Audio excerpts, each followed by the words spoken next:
ಎಬ್ಲಾಂಗ್ ಏನ್ ಆಕೈತಿ ಪಾಯಿಂಟ್ ಇರ್ತೈತಿ ಬಟ್ ಪಾಯಿಂಟ್ ಮಿಡಲ್ ಆಗಿ ಇರುವುದಿಲ್ಲ ಅವ್ರಿಗೆ. ಈ ಪೋರ್ಷನ್ ಈಗ ಪಾಯಿಂಟ್ ಇರುವುದಿಲ್ಲ, ಲಾಸ್ಟ್ ಈಗ ಆಜೇನ್ ಇರ್ತೈತಲ್ಲ ಎಡ್ಜ್ ಇರ್ತಾವಲ್ಲ ಎಡ್ಜಿಗೆ ಇರ್ತೈತಿ, ಈ ತರ ಇರ್ತೈತಿ. ಇದು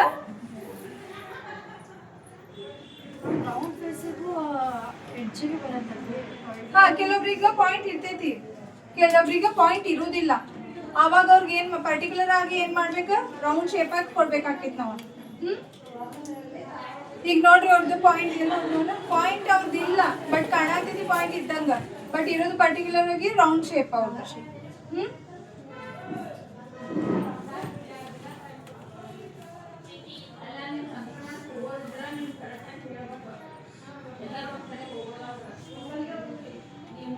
ಸ್ಟ್ರೇಟ್ ಒಳಗೂ ಏನ್ ಬರ್ತೈತಿ, ಸ್ಲೈಟ್ಲಿ ಕರ್ವ್ ಅಂತಂದ್ರ ಸೈಡಿಗೆ ಪಾಯಿಂಟ್ಸ್ ಇರ್ತಾವಲ್ಲ, ಈ ಪೋರ್ಷನ್ ಪಾಯಿಂಟ್ ಇರ್ತೈತಲ್ಲ, ಇದು ಕೆಲವೊಂದ ಮಿಡಲ್ ಬರ್ತಾವ, ಬಟ್ ಇವ್ರದ ಹಿಂಗ ಸೈಡಿಗೆ ಬಂದಿರ್ತೈತಿ. ಆವಾಗ ಇದು ಈ ಪಾಯಿಂಟ್ ಇರ್ತೈತಲ್ಲ, ಅದ ಹಾಸಿನ ಏನ್ ಹಾಕೈತಿ ಅವ್ರದ ಶೇಪ್ ಫುಲ್ ಅವ್ರ ಫೇಸಿಗೆ ಸೂಟ್ ಆಗುದಿಲ್ಲ. ಅವಾಗ ಒಂದ್ ಏನಿದ್ರು ಅದು ಬಿಡ್ಬೇಕದಕ್ಕೆ ಅವಾಗ, ಯಾಕಂದ್ರೆ ಪಾಯಿಂಟ್ ಏರಿಯಾ ಇರ್ತೈತಿ, ಪಾಯಿಂಟ್ ಬಿಟ್ಟ ಮಾಡ್ಬೇಕು.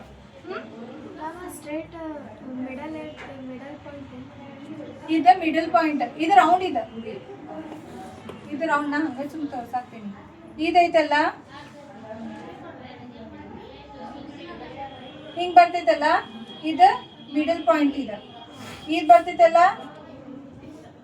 ಹಿಂಗ್ ಬರ್ತೈತಲ್ಲ,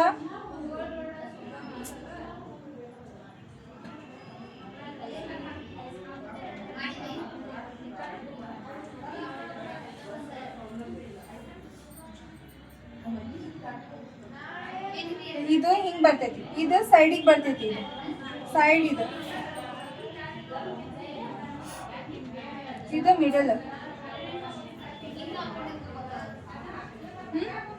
ಮಿಡಲ್ ಇದ್ದಿದ್ದು ಚೌಕ್ ಶೇಪ್ ಏನಿದೆ, ಇದು ಮಿಡಲ್ ಪಾಯಿಂಟ್ ಇರ್ತೈತಿ. ಕೆಲವೊಬ್ರಿಗೆ ಇರುವುದಿಲ್ಲ, ಕೆಲವೊಬ್ರಿಗೆ ಇರ್ತೈತಿ, ಸೈಡ್ ಇರ್ತೈತಿ. ಇದು ಸ್ಲೈಟ್ಲಿ ಸ್ಟ್ರೇಟ್ ಇರ್ತೈತಲ್ಲ, ಸ್ಲೈಟ್ ಆಗಿ ಬರ್ತೈತಿ.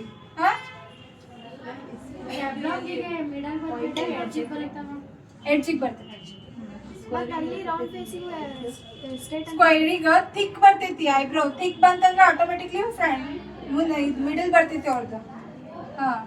ಥಿಕ್ ಯಾಕಂತಂದ್ರ ಸ್ಕ್ವೇರ್ ಶೇಪಿಗೆ ಥಿಕ್ ಐಬ್ರೋನ ಸೂಟ್ ಆಗ್ತಾವ.